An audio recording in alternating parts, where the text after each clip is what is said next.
Hi, welcome back. This is Kelly. Today we're celebrating halfway to Halloween with a Glam pumpkin. You'll need a styrofoam pumpkin, some Mod Podge, plain old white tissue paper, and a brush. And later on we're going to use some florals and such. So we're just going to take our tissue paper and crumple it up really good. We want it to be wrinkled. We're trying to put some texture on this pumpkin. Now, this time of year, you can find pumpkins on Amazon, but they're a little pricey for a styrofoam pumpkin. And I happen to get this one thrifting.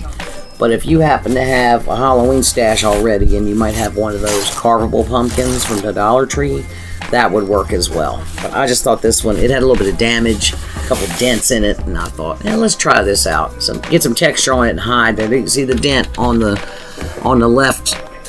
The second from the top section of the pumpkin, you can see the dent on top.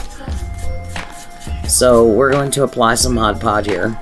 And first of all, the piece I ripped off is kind of large, and it's a little bit of a fight to get it all on the pumpkin.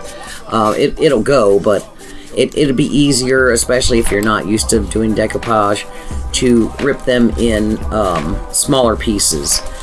If they're rip them kind of in the shape of each section of the pumpkin, as long as it's a little bit bigger, because you want to make sure it gets down in the little creases there. But basically, you just keep putting Mod Podge under it and pushing it down into place, and try not to smooth it out. You just kind of want to pat it down, and keep those wrinkles. We want the texture.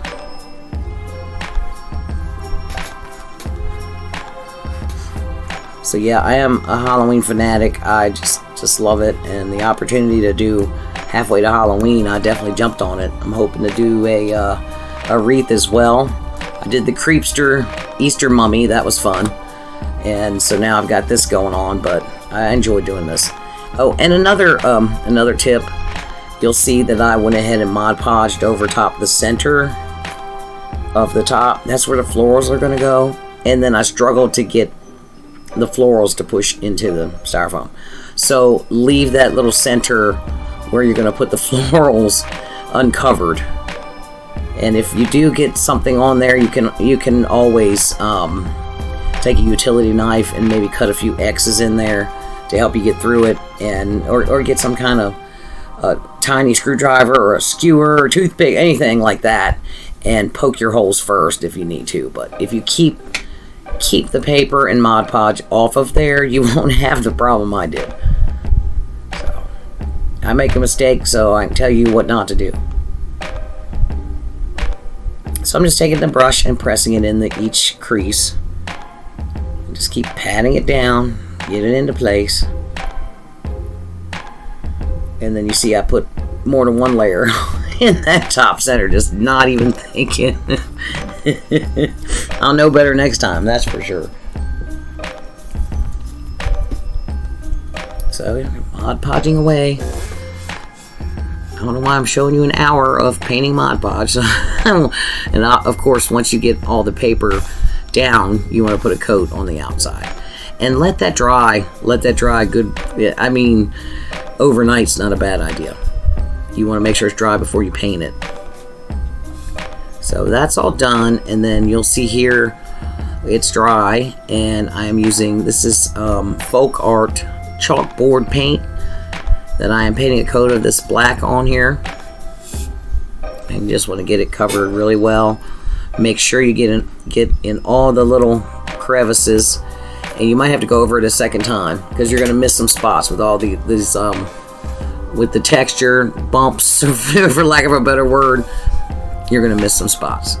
So here we're going to make some paint to dry brush on here, and I was afraid that the violet, and that's just Craftsmart, Michael's brand violet paint and white chalk paint, I was afraid that the dark purple wouldn't show up, so I mixed it with a little chalk paint. Plus I wanted that look of the chalk paint.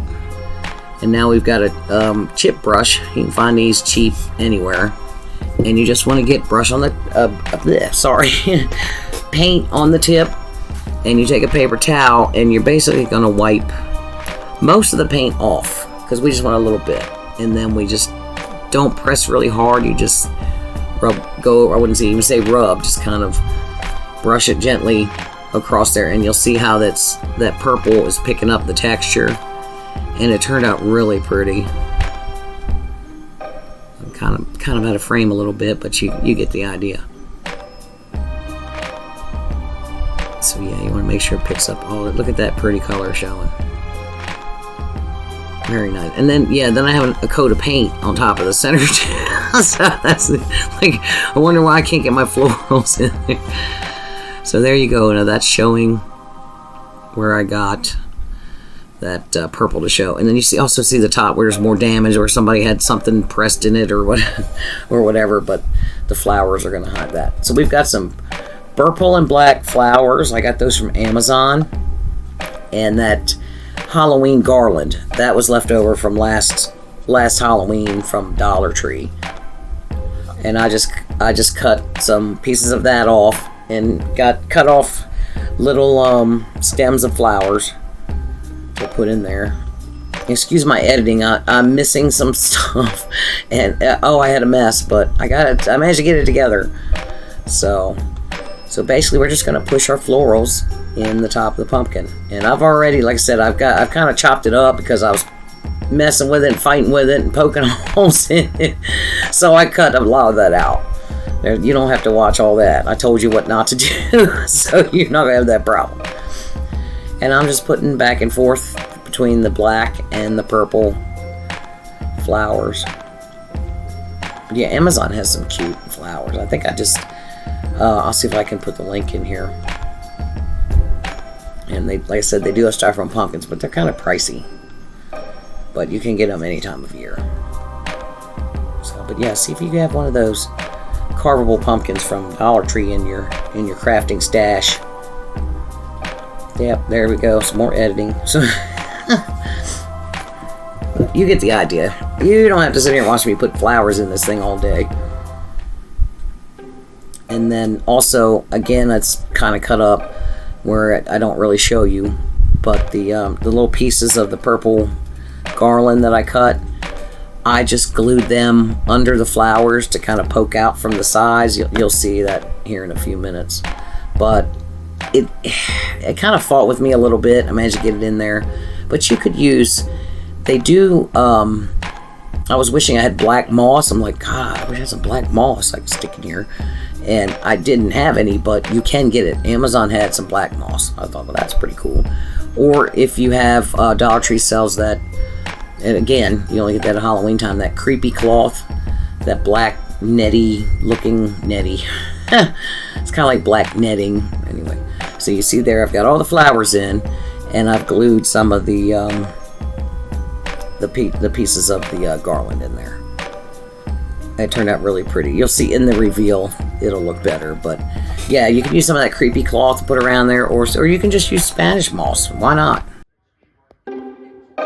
And there she is in all her glory. Oh, looks like we had an uninvited guest show up for the party. Thank you all so much for being here. I really appreciate it. Your support means so much. Please click that thumbs up button and consider subscribing. I would love to see you again. Happy halfway to Halloween. Bye.